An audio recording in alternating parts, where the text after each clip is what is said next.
উচ্চ মাধ্যমিকে কৃতি ছাত্রী কোয়েল গোস্বামীকে রাজ্য সরকারের তরফে পূর্ণ সহযোগিতার আশ্বাস দিলেন জলপাইগুড়ির বিধায়ক ডাক্তার প্রদীপ কুমার বর্মা।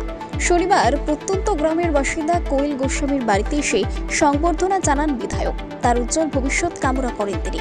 জলপাইগুড়ি সদর ব্লকের কচুয়া বোয়ালমারি উচ্চ বিদ্যালয়ের ছাত্রী কোয়েল গোস্বামী উচ্চ মাধ্যমিকে এবার 491 নম্বর পেয়ে রাজ্যের মধ্যে সপ্তম স্থান অধিকার করেছে। গ্রামের অত্যন্ত দরিদ্র পরিবারের মেয়ে হয়েও বিভিন্ন প্রতিকূলতার মধ্য দিয়ে পড়াশোনা করে রীতিমতো তাক লাগিয়ে দিয়েছে কোয়েল। শনিবার দুপুরে তিস্তাপাড়ের বাসিন্দা কোয়েলের বাড়িতে আসেন বিধায়ক ডাক্তার প্রদীপ কুমার বর্মা সহ অন্যান্যরা। তাকে ফুলের তোড়া দিয়ে সম্মান জানান বিধায়ক। ডাক্তার প্রদীপ কুমার বর্মা বলেন, কোয়েলের এই অসাধারণ সাফল্যে আমরা সবাই গর্বিত। কলকাতার প্রেসিডেন্সি কলেজে পড়ার ইচ্ছে রয়েছে তার, কিন্তু সেই কলেজের ভর্তির তারিখ ইতিমধ্যেই পেরিয়ে গেছে। তাও রাজ্য সরকারের তরফে যদি কোনো বিশেষ ব্যবস্থা করা যায় কিনা এ ব্যাপারে চেষ্টা করব আমরা। ব্যুরো রিপোর্ট, জসমাত 24 বাংলা। আমরা ভীষণ গর্বিত জলপাইগুড়ি বাসী হিসেবে। আমাদের জলপাইগুড়ি সদর যে বিধানসভা ক্ষেত্র, তার প্রতিনিধি হিসেবে আমি ভীষণ গর্বিত যে আমাদের এখানকার মেয়ে, আমাদের ভীষণ আদরের কোয়েল গোস্বামী আমাদের রাজ্যে সপ্তম হয়েছে উচ্চ মাধ্যমিকে। আমাদের সবার পক্ষ থেকে, আমাদের বিধানসভা ক্ষেত্রের সবার পক্ষ থেকে তার প্রতি আমাদের অকুণ্ঠ ভালোবাসা, অভিনন্দন এবং আশীর্বাদ, শুভেচ্ছা সবই রইল। ভর্তি বয়সের সময় একটু সমস্যা হচ্ছে, তো এই ব্যাপারে আপনারা কি একটু দেখবেন? নিশ্চয়ই আমি সমস্ত পার্টিকুলার্স নিয়ে নিলাম। ওর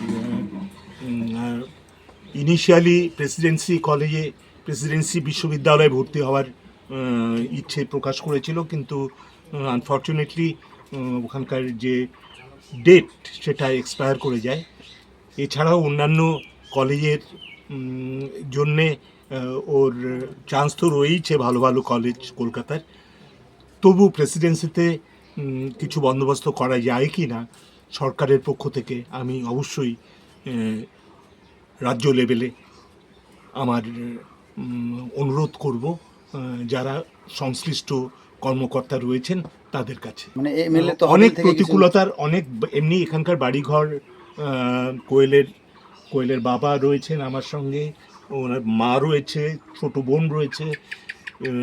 সত্যিকারের যেটা উপলব্ধি করলাম সেটা হচ্ছে যে আর্থিকভাবে খুব একটা সচ্ছল পরিবার নয়, এবং সেখান থেকে উঠে এসে যে উচ্চ মাধ্যমিকে সপ্তম স্থান অধিকার করেছে, এটা কিন্তু ভীষণ রকম গর্বের ব্যাপার। এবং কোয়েলের পক্ষে, কোয়েলের জন্যে আমাদের সহমর্মিতা এবং আমাদের সহযোগিতা সবসময় থাকবে, যাতে ও সামনের দিকে এগিয়ে যেতে পারে সেই ব্যাপারে। Thank you.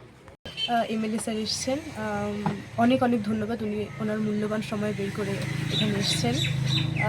স্যার আমাকে সহযোগিতার আশ্বাস দিলেন, আমি অত্যন্ত আনন্দিত। তোমার কোন সাবজেক্ট নিয়ে পড়ার ইচ্ছা এবং কোন কলেজে পড়ার ইচ্ছা? আমি ইংলিশ নিয়ে পড়তে চাই, আর আমার প্রথম থেকে ইচ্ছে ছিল যে প্রেসিডেন্সিতে পড়বো, কিন্তু আমি একটু অ্যাওয়্যার না থাকার দরুন আমার এন্ট্রান্সের ডেটটা এক্সপায়ার করে যায় প্রেসিডেন্সিতে। সেই জন্যই আর কি এমএলএ সাহেবকে বললাম যে যদি স্যারকে বললাম যে যদি অন্য কোনো অল্টারনেটিভ ওয়ে যদি থাকে স্যার আমাকে বললে আমার খুবই সুবিধা হয়। সেটাই জানালাম স্যারকে। অনেক অনেক ধন্যবাদ। স্যার এলেন, আমি অত্যন্ত আনন্দিত হয়েছি। নাম তোমার? কোয়েল গোস্বামী। কি এবার কি সপ্তম রাজ্যে? সপ্তম হয়েছি রাজ্যে। কত পেয়েছো? 491। এই জায়গাটার নাম কি? কচুয়া। কচুয়া। কোন গ্রাম পঞ্চায়েত এটা? খারিজা বেরুবাড়ি গ্রাম পঞ্চায়েত। কোন স্কুলের স্টুডেন্ট ছিলে? Kachua Boalmari high school. আগামীতে কি ইচ্ছে, ভবিষ্যতে চিন্তা ভাবনা কি আছে, কি হবে? ইংলিশ নিয়ে পড়াশোনা করবো, প্রফেসর হওয়ার ইচ্ছে আছে। কেন? ভালো লাগে সাবজেক্টটাকে। অফিসার হয়ে কি গ্রামে সেবা করার ইচ্ছে ছাত্রছাত্রীদের? অবশ্যই সেই সমস্ত স্টুডেন্টদের যারা সত্যি প্রতিকূলতার সম্মুখীন হচ্ছে পড়াশোনা করতে গিয়ে, তাদের যদি আমি অল্পও সাহায্য করতে পারি আমি অত্যন্ত আনন্দিত হব। সেটা আমার কাছে অনেক হয়তো ভগবানের আশীর্বাদ পাবো। সত্যি চেষ্টা করবো আমি।